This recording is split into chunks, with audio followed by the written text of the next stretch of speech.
Hello guys, welcome back to my channel Debleena Rajdeep vlog. সবাইকে good morning জানিয়ে আজকের ব্লগটা স্টার্ট করছি। তোমরা সবাই কেমন আছো? আশা করি ভালোই আছো, আর আমিও খুব ভালো আছি। সকাল সকাল মা দেখো সব কাজবাজ সেরে বেল মাখতে বসেছে, বেলপানা বানাবে বলে। আর আমার বেলপানা খেতে খুব একটা ভালো লাগে না, তাই আমি খাইও নি। আর ছেলে ওটার দিকে এমনভাবে তাকিয়ে আছে যেন ওটা ওর জন্যই বানাচ্ছে, ওটা ওকেই খেতে দেবে।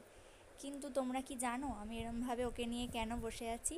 কারণ ওর চুলগুলো অনেকটা বড় হয়ে গেছে, আর গরমও খুব পড়েছে, তাই মাথায় একটু র্যাশ র্যাশ মতো বেরোচ্ছে। সেই জন্য ওর চুলটা কাটিয়ে দেওয়া হচ্ছে ঘরেই, জাস্ট ট্রিমার দিয়ে একটু ট্রিম করে দেওয়া হবে। আর মায়ের দিক থেকে বলছে যে এভাবে বস, এইভাবে বস, তাহলে ভালো করে কাটা যাবে চুলটা। আর বাইরে দিয়ে কাকিমারা সবাই যাচ্ছে আর বলছে যা বাবাই ঘরে বসে বসে চুল কেটে দিচ্ছে, আর বাইরে সেলুনে নিয়ে যেতেই হবে না ছেলেকে। আর আমি বলছি যে চুলের সাইড দিয়ে মানে কানের দুপাশ দিয়ে দুটো দুটো করে বিট মেরে দিতে, তাহলে ভালো লাগবে দেখতে। আর ওর বাবা বলছে যে ওরকম বিট মারলে ওর নজর লাগবে, এমনিতেই সারাক্ষণ নজর লাগে বাচ্চাদের, আর আরোই লাগবে ওরকম করলে। ওর বাবা আবার দৌড়ে গিয়ে ঘর থেকে চিরুনি নিয়ে এসছে, চিরুনি দিয়ে চুল আঁচড়াবে আর চুল কাটবে। আর ছেলের দেখো এদিকে কোনো ভয় নেই, ও চুপচাপ কি সুন্দর বসে রয়েছে। ও বাবা চুল কেটে যাচ্ছে, অন্য বাচ্চারা হলে কাঁদে চেঁচায়, ও কোনো ভয় নেই, চুপচাপ বসে রয়েছে।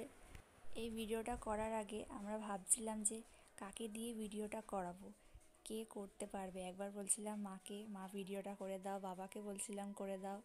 তারপর ভাবলাম ফ্রিজের মধ্যেই ফোনটা রেখে দিই। ফ্রিজের মধ্যে নয়, ফ্রিজের ওপরে ফোনটা রাখা ছিল, আর ওখান থেকেই ভিডিওটা হচ্ছিল। যাই হোক, শেষ পর্যন্ত চুল কাটাটা ভালোই হয়েছে, খারাপ হয়নি খুব একটা। হ্যাঁ, এবার চুল কাটা হয়ে যাওয়ার পর বাবার চুল কাটা আসলে চুল কাটে সেলুনে, তাদের মতো তো আর হবে না, তাদের থেকে চুল কাটতে হবে বলে তাকে জোর জবরদস্তি করে চুল কাটানো হচ্ছে। আর এই দিকে দেখো ছেলেকে চান করানো হচ্ছে, যেহেতু চুল কাটা হয়ে গেছে, চান না করালে গা কিরকির করবে, ওই জন্যেই। আর এখানে গোসাই জেঠু বসে আছে, আর ওর কাকা দাঁড়িয়ে দাঁড়িয়ে চান করা দেখছে। বাবার চুল কাটা হয়ে যাওয়ার পর বাবার চান হয়ে গেছে, এখন আমরা সবাই মিলে ব্রেকফাস্ট করছি। আমার একবার খাওয়া হয়ে গেছিলো, আবার আমি খাচ্ছি। আর আজের ব্রেকফাস্টে ছিল ডিম টোস্ট। এইটা হচ্ছে মায়ের খাবারটা, আর মা সস ছাড়া একেবারেই খেতে পারে না। ছেলের কাছে তাড়াতাড়ি চান খাওয়া সবই হয়ে গেছে, তাই ওর চান খাওয়া করে ঘুমিয়ে পড়েছে। তারপরে আমি দুপুরে লাঞ্চ করতে বসেছি। এখন দুপুরের খাওয়া দাওয়ার শেষে মাত্র 1 ঘন্টা জাস্ট ঘুমিয়েছি, তারপরেই গেছে কারেন্ট চলে, আর সবাই মিলে আমরা বাড়ির বাইরে বসে আছি।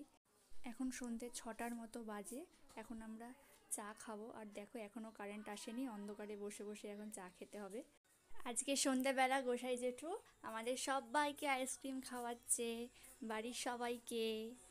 আর এরপরেই রাতের ডিনারের জন্য আমি ময়দা মাখছিলাম, কারণ আলুর পরোটা হবে।